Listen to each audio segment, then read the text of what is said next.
প্ৰেম এক মধুৰ সম্পৰ্ক। প্ৰেমে নামানে বয়স, প্ৰেমে নামানে জাতিকুল। প্ৰেম কৰিলে মুকেছে, প্ৰেম কৰা কোনো পাপ নহয়। প্ৰেম কৰক, ঠিকেই আছে। কিন্তু ঘটি গ'ল এক ভয়ংকৰ ঘটনা। বাছি ল'লে আত্মহননৰ দৰে পথ। কিয় গুচি গ'ল দুয়ো অজান দেশলৈ? চাওক সবিশেষ। কলিয়াবৰৰ বৰবালিটোপ গাঁৱত সংঘটিত হ'ল এই কৰুণ ঘটনাটি।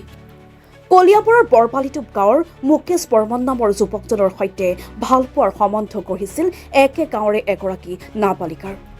দুয়োকে জীৱন সংগী কৰিব বিচাৰিছিল। পিছে আইনগত বাধাৰ বাবে বিবাহপাশত আবদ্ধ হ'ব পৰা নাছিল দুয়োজন।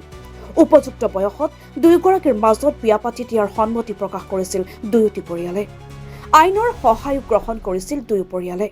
সহযোগ কৰিছিল স্থানীয় ৰাইজে। এইখিনিলৈকে সকলো ঠিকেই আছিল। পিছে অঘটনটো ঘটি গ'ল দেওবাৰে।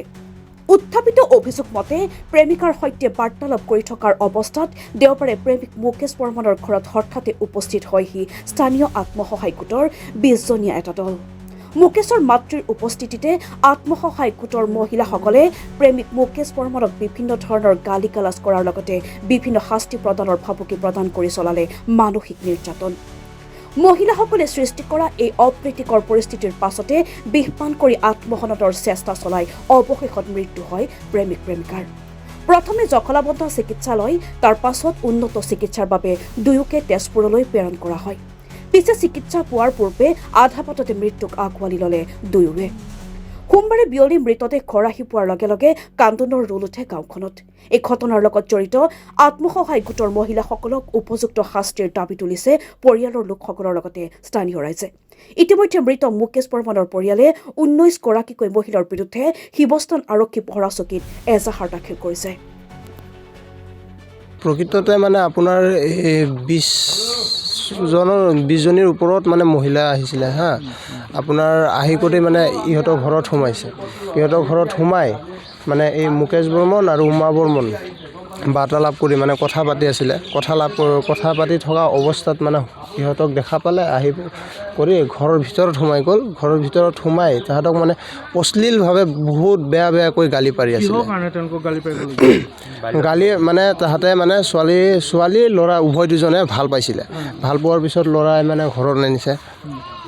ঘৰত অনাৰ পিছত মানে গাঁৱৰ ৰাইজে, গাঁওবুঢ়াও আছিলে, আকৌ মানে মিলিত কৰি মানে কোৰ্টৰ পৰা এখন এগ্ৰিমেণ্ট কৰি আনিলে। এগ্ৰিমেণ্ট কৰাৰ পিছত মানে এগ্ৰিমেণ্ট কৰিছিলে। এগ্ৰিমেণ্ট কৰাৰ পিছতো তাহাঁতে মানে আহি এগ্ৰিমেণ্টটো দেখাইছিলে, তাহাঁতক মহিলাগৰাকীক দেখাইছিলে। মানে পূৰ্বতে ধৰি লওক আইনমতে বিয়াত বহিছিলে।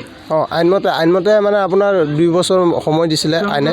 ল'ৰাই মানে ছোৱালী কেতিয়াবাই আনিছিলে নেকি? নাই, এই যে আপোনাৰ আজি 15 দিনমান হ'ল আনাটো। তাৰপিছত আপোনালোকে আইনগত মানে কি কৰিলে যে? আইনগত মানে কিছুমান কাম আছে আপোনাৰ। বয়স হোৱা নাছিলে।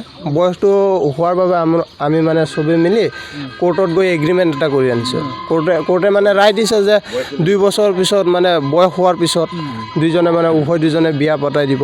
ল'ৰাটোৰ বয়স কিমান আছিল? ল'ৰাটো 21-22 মান হ'ব। ছোৱালীজনী আপোনাৰ 16-16.5 মান আছিলে। তাৰপিছত এই মানে আপোনাৰ ধৰি লওক উভয় দুজনক বিয়া পতাই দিব, সেইটো মানে এগ্ৰিমেণ্ট হৈছিলে। সেইটো এগ্ৰিমেণ্ট হোৱাৰ পিছতো আপোনাৰ মহিলাগৰাকী যিজনী আহিছিলে তাহাঁতক মানে এগ্ৰিমেণ্টটো দেখাইছিলে। ইহঁতে এগ্ৰিমেণ্টটো চাই মানে কয় বোলে যে এইটো ফটুৱা, এইবিলাক এগ্ৰিমেণ্ট নচলিব।